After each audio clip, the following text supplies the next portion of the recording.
Hello student. तो हम लोग सिक्स लेक्चर लेकर आए हैं। सिक्स लेक्चर में field of view of object, image and observer के बारे में देखते हैं।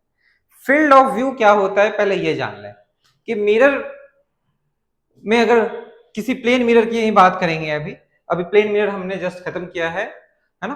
तो अगर हम देखें कि फील्ड ऑफ व्यू क्या होता है तो देखेंगे field of view is said to be the area visible from the perspective of observer through the mirror, है ना।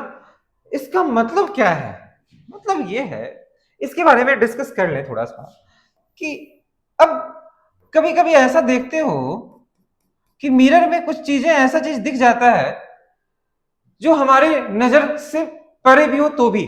जैसे मान लो कि कोई एक एग्जांपल लेते हैं कि दरवाजे के आसपास में कहीं मिरर लगा दिया, ठीक, और एक साइड से देख सकते हो कि उस रूम में क्या हो रहा है। ऐसा हो जाता है ना कभी कभी। तो उस मिरर से हम लोग पता कर लेते हैं। तो हमारे लिए वो विजुअल नहीं है, डायरेक्ट नहीं देख सकते, पर मिरर से टकराने के बाद हम लोग देख सकते हैं। जैसे एक एग्जांपल ऐसा लें कि ऐसा है, ऐसा समझते हैं सिर्फ कि ये मिरर है और एक ऑब्जेक्ट यहां रखा हुआ है, ठीक है, और एक आदमी यहां पर खड़ा है ऐसे, इस तरह। और मान लो यहां पर कोई वॉल है, नहीं दिख रहा है इसे, इस ऑब्जेक्ट को ये डायरेक्ट नहीं देख सकता, यहां पर वॉल है पर मिरर यहां पे। तो होगा क्या ना कि यहां से जो लाइट रेज गया होगा टकराने के बाद हो सकता है कि ये ऐसे जाए और यहां से टकराने के बाद ये इधर जाएगा। तो देखोगे क्या कि यहां पर जो इमेज बन रहा होगा वो ये आदमी देख पा रहा होगा, पर इस डायरेक्ट इसे नहीं देख पा रहा, पर ये यहां पे देख पा रहा है। बात समझ में आ रही है ना। तो ये जो देख पा रहा है ना ये आदमी इस ऑब्जेक्ट को मिरर के अंदर, इसका मतलब ये है कि ये इसके फील्ड ऑफ व्यू में है। रियल में डायरेक्ट नहीं है पर मिरर के अंदर फील्ड ऑफ व्यू में है। ऐसा हो सकता है। कभी कभी ऐसा भी होता है कि कुछ केसेस में ऐसे समझ सकते हैं,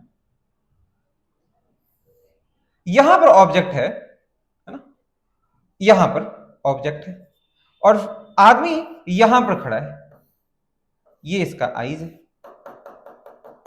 ठीक है, ये आईज है, इसका आईज यहां पे था तो ये देख पा रहा था। अब क्या होगा कि इसका जो इमेज बन रहा हो, यहां पे ऑब्जेक्ट है, मान लो ये आदमी इस ऑब्जेक्ट को देख पा रहा है लेकिन इसका जो इमेज है ना वो नहीं देख पा रहा, क्योंकि ये आदमी जो है इसके इधर की चीज नहीं देख पाएगा।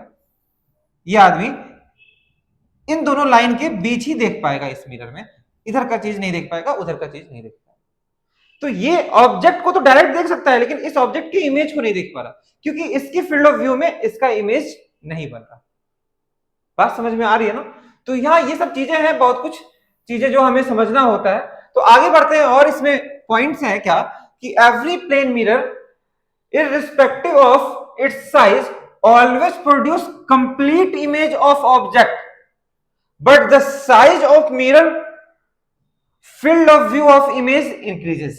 साइज ऑफ इमेज जो है वो फील्ड ऑफ व्यू को बढ़ाता है, field of view of image को बढ़ाता है। अगर साइज बड़ा कर दिया जाए मिरर का तो फील्ड ऑफ व्यू बढ़ जाएगा, बिल्कुल बढ़ जाएगा। अगर इसका यहां से यहां कर देता तो हम लोग यहां से यहां के बीच पूरा देख पाते। तो इमेज जब मिरर का साइज बढ़ेगा ना तो field of view of image बढ़ जाएगा, वो देख सकता है फिर यहां से यहां का ऑब्जेक्ट। लेकिन यहां पर मिरर नहीं है ना इसलिए वो नहीं देख पा रहा है। तो साइज ऑफ मिरर बढ़ाने से फील्ड ऑफ व्यू बढ़ता है। बात समझ में आ रही है? बिल्कुल। लेकिन इसका मतलब ये नहीं है कि छोटा अगर मिरर होगा तो ऑब्जेक्ट का इमेज नहीं बन रहा होगा, बन रहा होगा इमेज। इमेज हमेशा बनता है, हर तरह के ऑब्जेक्ट का इमेज बनता है। इमेज हमेशा बनेगा, चाहे वो मिरर यहां पर हो और ऑब्जेक्ट अगर यहां पर हो तो भी बन रहा होगा यहां पर। बस उसे देखने वाला कहां से देख रहा है उस पर डिपेंड करता है सिर्फ। तो कहां से देख रहा है ये देखेंगे ना। तो यहां से देखेंगे तो ऐसे देख रहा होगा, इधर से कोई देखेगा ना तो इसे दिख पाएगा कि यहां पर इमेज बना हुआ है, लेकिन कोई इधर से देखेगा तो नहीं देख पाएगा कि यहां पर इमेज इसका बना है। तो साइज ऑफ इमेज बनाने से फील्ड ऑफ व्यूज बढ़ता है, फील्ड ऑफ व्यू बढ़ता है बस। मिरर बना, सॉरी साइड ऑफ इमेज नहीं, साइज ऑफ मिरर अगर बढ़ा देंगे तो फील्ड ऑफ व्यू बढ़ेगा, लेकिन अगर छोटा कर दिया गया मिरर को तो फील्ड ऑफ व्यू घट जाएगा। अब दूसरी बात यह था कि मिरर को छोटा रखो या बड़ा रखो, इमेज कंप्लीट बनता है, सबका इमेज बन रहा है, बस देखने वाला कहां से देख रहा है, नजरियों पे डिपेंड करता है कि किसका नजरिया कैसा है। बात समझ में आ रही है ना? सब कुछ सही है, सबका इमेज बन रहा है, बस देखने का नजरिया कहां से देख रहा है, देखने का पॉइंट वो ज्यादा इंपॉर्टेंट है। For an observer a plane mirror behaves like window of virtual world, इस पूरे वर्ल्ड का इमेज मिरर में बनता है, बस उसे देखने वाला होना चाहिए सही से कहां से देख रहे हैं, है ना? बहुत जगह पे ऐसा वीडियो वगैरह तुम्हें दिखने को मिलेगा कि सर ऐसा कभी कभी मिलता है कि यहाँ पे प्लेन मिरर रखा हुआ है और कोई यहाँ पर कुछ रख दिया गया इस जगह पर, और यहाँ पर एक फिर ऊपर से थैला रख दिया और इसको हटा दिया गया, तो देखा क्या कि यहाँ पर जो है अभी भी ये बन रहा है इसका इमेज, इसको हटा देने के बाद भी, तो ये तुम्हें बेवकूफ बनाया जा रहा है और कुछ नहीं, ये नहीं होगा, अगर वहां से वो हटेगा तो ये भी हटेगा। ठीक है, ओके। चलो अब field of view of object और इमेज के बारे में समझते हैं कि field of view of object या इमेज क्या होगा। तो जैसे मान लो कि ये हमारा मिरर है और ऑब्जेक्ट को यहां पर रख दिया गया, तो इसका जो इमेज बनेगा वो कैसा बनेगा, कैसा बनना चाहिए, ऐसा, है ना? यहां पे बनेगा,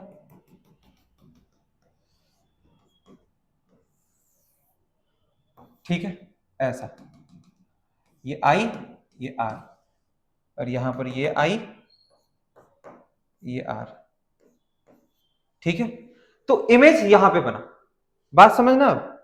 तो इस ऑब्जेक्ट का फील्ड ऑफ व्यू कहां होगा, या इस इमेज का फील्ड ऑफ व्यू, एक ही बात, इस ऑब्जेक्ट को देखने के लिए, इस ऑब्जेक्ट का इमेज को देखने के लिए फील्ड ऑफ व्यू क्या होगा, या इस इमेज का फील्ड ऑफ व्यू क्या होगा।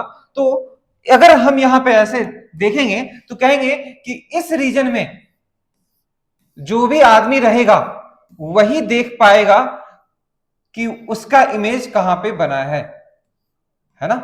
उसका इमेज कहां पर बना है वो यही देख पाएगा, ये देख पाएगा कि यहां पर इमेज बना है, क्योंकि इस फील्ड ऑफ व्यू के रीजन में है। अगर कोई ऑब्जर्वर, ये ऑब्जर्वर 1 है, और कोई ऑब्जर्वर अगर यहां पे रखा हुआ है, यहां पर है ये ऑब्जर्वर, तो ये इस ऑब्जेक्ट को तो देख पाएगा लेकिन इस ऑब्जेक्ट के इमेज को नहीं देख पाएगा।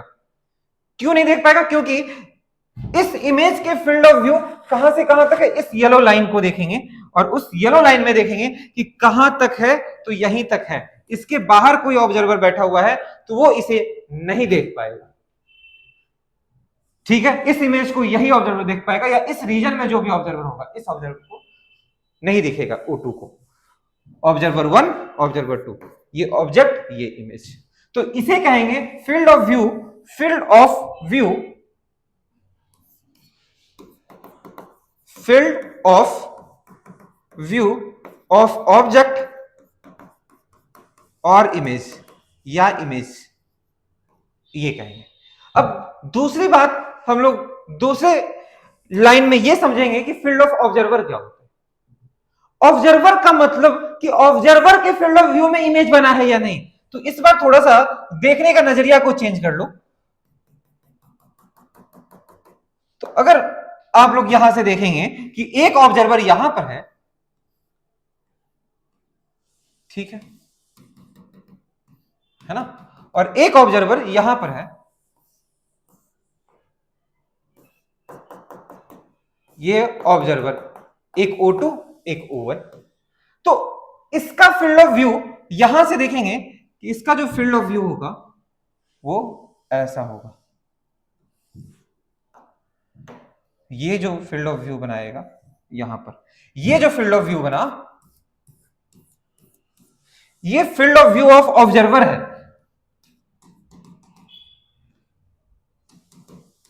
Field of view of observer 1, first observer का फील्ड ऑफ व्यू यहां से यहां तक, सेकेंड ऑब्जर्वर का अगर फील्ड ऑफ व्यू कहते तो सेकंड ऑब्जेक्ट का अगर फील्ड ऑफ व्यू बनाना होता तो यहां से ऐसे बनाते कि ये यहां से यहां, तो ये रेड लाइन जो बनता है ना वो field of view of pink line जो भी है ना, ये जो फील्ड ऑफ व्यू बनता वो O2 का बनता, ऑब्जर्वर 2 का बनता। अब बात समझना है कि अगर हम ऑब्जेक्ट को कहीं यहां पे रखा जाए कि जैसे ऑब्जेक्ट को यहां पे रखा है, ये ऑब्जेक्ट रहा, ये एक सेकंड इसे मैं थोड़ा सा छोटा कर देता हूं, सॉरी, ठीक है, इससे थोड़ा सा साइज घटा दिया जाए ताकि हम लोग आसानी से इसे समझ सकें, है ना।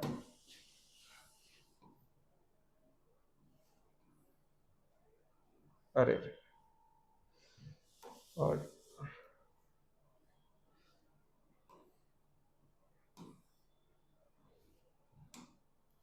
और चलो ठीक है, ऐसा कर लें। तो अब थोड़ा सा ऑब्जर्वर को ना, ऑब्जर्वर जहां है वहीं रहेगा। अगर हम ऑब्जेक्ट की बात करें अब, तो एक ऑब्जेक्ट को हम लोग यहां रखें, ओ, अब इसका इमेज जो बना होगा वो कहीं यहां पे बना होगा, इमेज ऐसे गया यहां पे बना होगा, ठीक है। तो इस ऑब्जर्वर को नहीं दिख रहा होगा, क्यों नहीं दिख रहा होगा, क्योंकि इसके फील्ड ऑफ व्यू में नहीं है इमेज।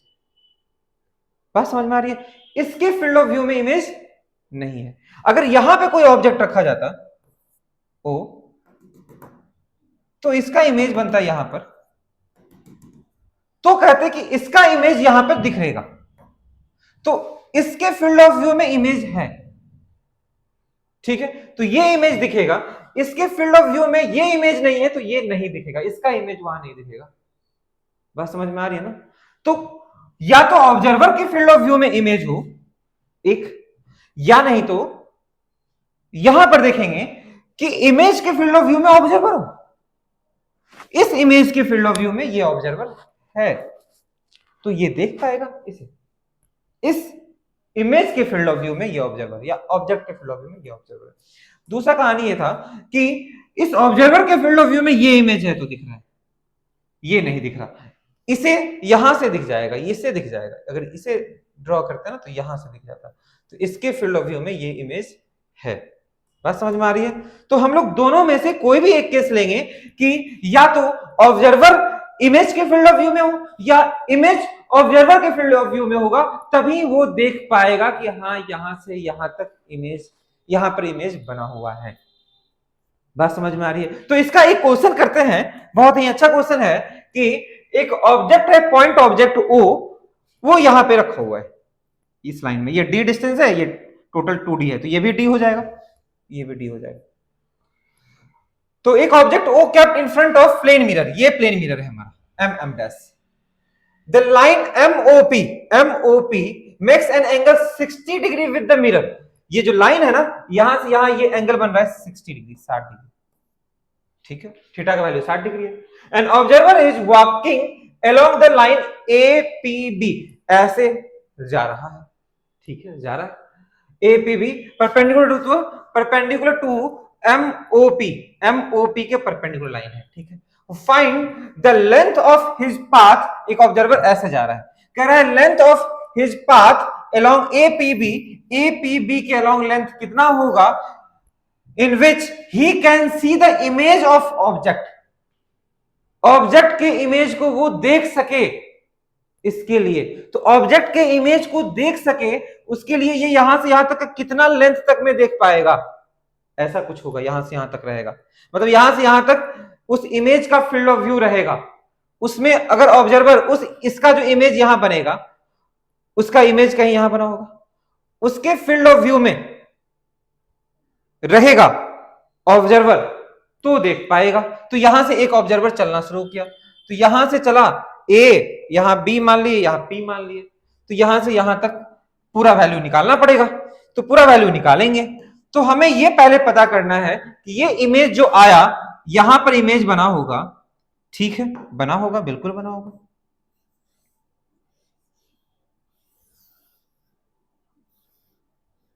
ठीक है, ये डॉटेड लाइन दिखा दिया, चलो कोई बात नहीं। तो ये लाइट रेज यहां से आया ऐसे, और ऐसे चला गया, इसका मतलब नॉर्मल ठीक बीच में हुआ होगा।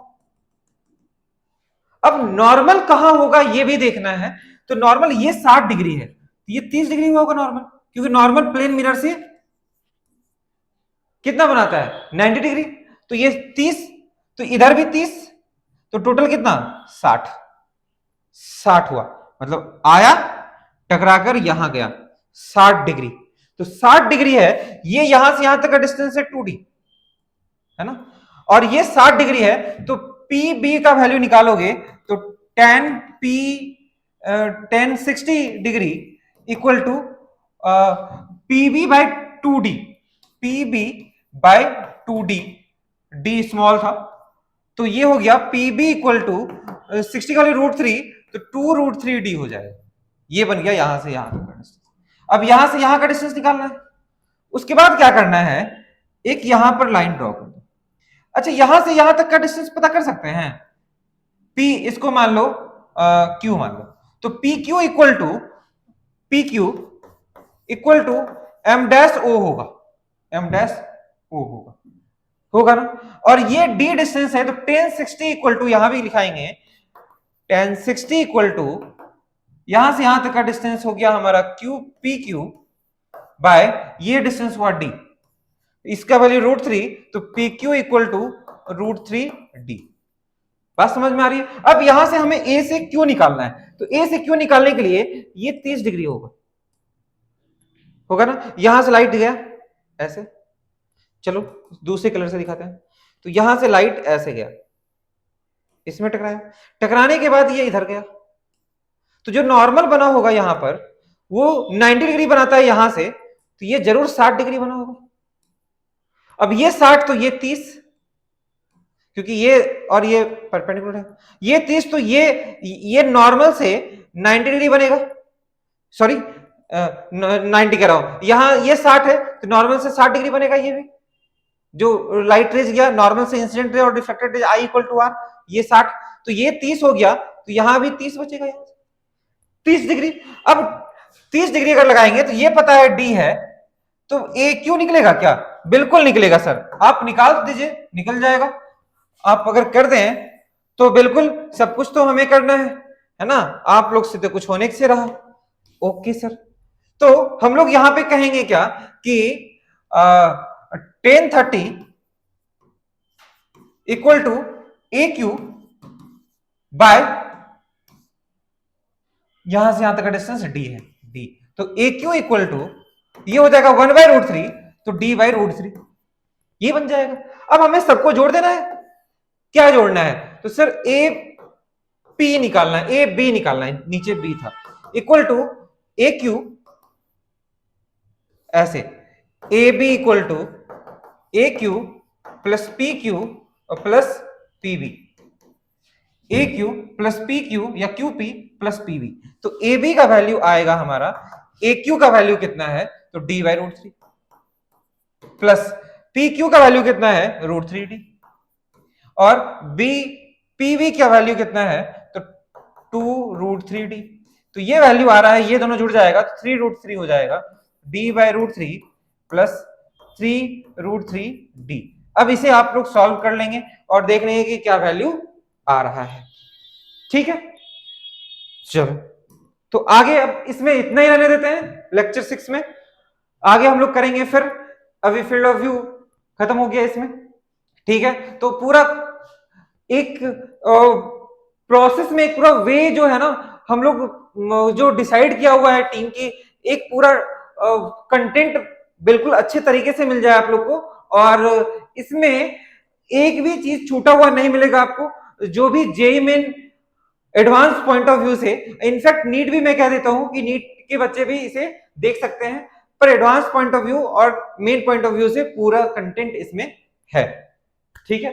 तो इसे करते रहे, और जो भी दिक्कत हो, मैं बार बार कहूंगा कि जो भी दिक्कत हो आप जरूर इसमें कमेंट करके बता दें हमें, और जो भी प्रॉब्लम नहीं बन रहा सर, किस तरह के प्रॉब्लम नहीं बन रहे हैं, उस तरह के प्रॉब्लम को मैं आप लोग को पहुंचाऊंगा, लाइव ले लूंगा, या नहीं तो फिर रिकॉर्ड करके। ओके, तो रहने दिया इतना ही, थैंक यू।